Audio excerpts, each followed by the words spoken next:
Part A, we're supposed to find the first and second derivative. So I kind of rewrote my function like that, just x to the 1/2. All you're doing for part A is simply multiplying by the power, decreasing the power by 1. So just take your couple easy derivatives there. I like to get rid of my negative exponents if I have to use those for something, but I think you'll see my work. I just multiply by the 1/2, decrease the power by 1. Remember, derivative ln of x is 1 over x. I did the same thing, multiply by the power, decrease the power by 1. And then this is x to the -1, so that's negative x to the -2 for that derivative. So minus the negative made that plus a positive right there. So there's part A, just your first and second derivative. Now let's be a little careful with part B. There's something really important here that if we study, we're going to be good with, okay? It's actually something really simple here. Just kind of pay attention. But it says first, critical point. Critical point is always where the first derivative is equal to 0. So they're telling us at x equals 1, the first derivative is equal to 0. So that's what I did first. I just took the first derivative, plugged in x equals 1 for the x's, and then I set it equal to 0. So at x equals 1, that derivative is equal to 0. And then I solved that equation for the k, got my k was equal to 2. So boom, that's the first part of part B. And then it says for this value, determine whether f has a relative min, relative max, or neither. Now, usually for the relative min, relative max stuff, a lot of times in the past we use that x, y, y prime stuff. But if you have that second derivative and they start asking you about the max, min, or neither, then we're going to try to use this second derivative test. Okay, it's kind of hard to do the x, y, y prime stuff when you got those k's and stuff involved anyways there. So let me remind you of what this second derivative test is. Okay, so it's on your blue packet, and it's the double D right here, right? So the second derivative test for a max or min. So if your first derivative is equal to 0 and your second derivative is also positive, think about, let me just kind of do this from scratch, right? If your first, it just says if your first derivative is 0 and your second derivative is positive, that means it's going to be a min right there. If your second derivative is negative, it's going to be a max. Let me just kind of teach that to you real quick. If your first derivative is 0, that means your graph is going to level off at that point.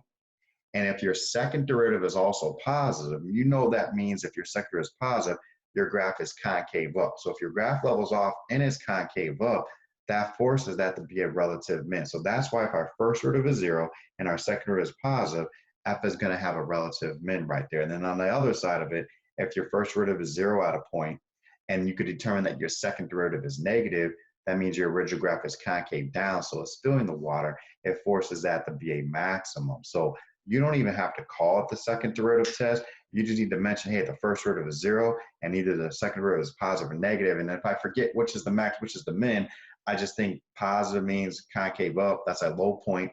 Negative means concave down, that means that's a high point. So I just kind of close my eyes and think about that property. But all of that stuff is on your blue packet. And then so that's what we're utilizing right here. So I know x is 1, I know k is equal to 2, and I'm going to take both of those and I'm going to plug that into that second derivative. So I plug the 1 in for the x and I plug the 2 in for the k, and I got that that second derivative was a positive number. And then that's why I said, okay, now we have a relative min since the first derivative is 0 and the second derivative is positive. You don't need to call it the second derivative test. You just need to list those two items right there. The first derivative 0 means it levels off. Second derivative positive means your graph is concave up.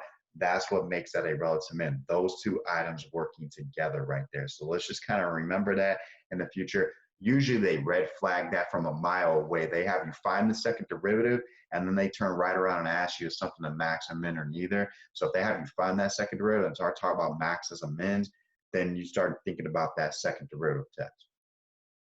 All right, for part C, last part, this is the part I think was the most involved. Or letter B, you probably had troubles with because that might be, if that's your only time seeing that, you're going to be better at that in the future. Now, part C says the graph of f has a point of inflection. You know inflection points is where that second derivative is equal to 0.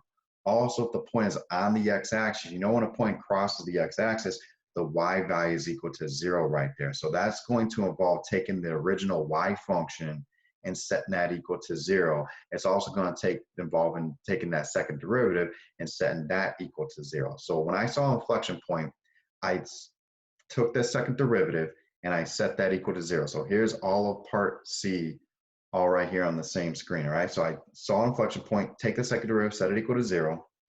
And then also, if the thing is on the x-axis, that means your y value is equal to 0, which means that original function we're also going to set that equal to 0. Now, there's a couple of different ways of how to solve this. You may have taken a different approach and still gotten the right answer right there. This is the most like compact way, I think, to do this. One way I worked it out, it was way too roundabout process, and this thing's a little bit simpler there. So all I did was, since I had 1k in this guy, I took this equation, I saw this for k, so I moved this to this side. Then it's like you just cross multiply, but your k is going to be that. You can subtract your exponent, your k is going to be equal to that. I then took that k, plugged it in place for that function right there. So again, since it's on the x-axis, that's why we took the original function, set it equal to 0, plugged it in place for the k, radical x's cancel out, move the ln over, and then do your main definition of your log, where you go e to the 4th is equal to x.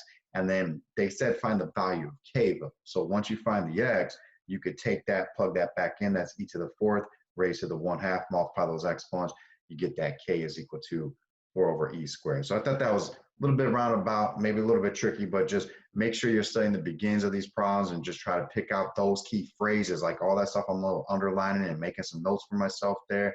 You know, you can get partial credit on all these problems. You never want to leave anything blank right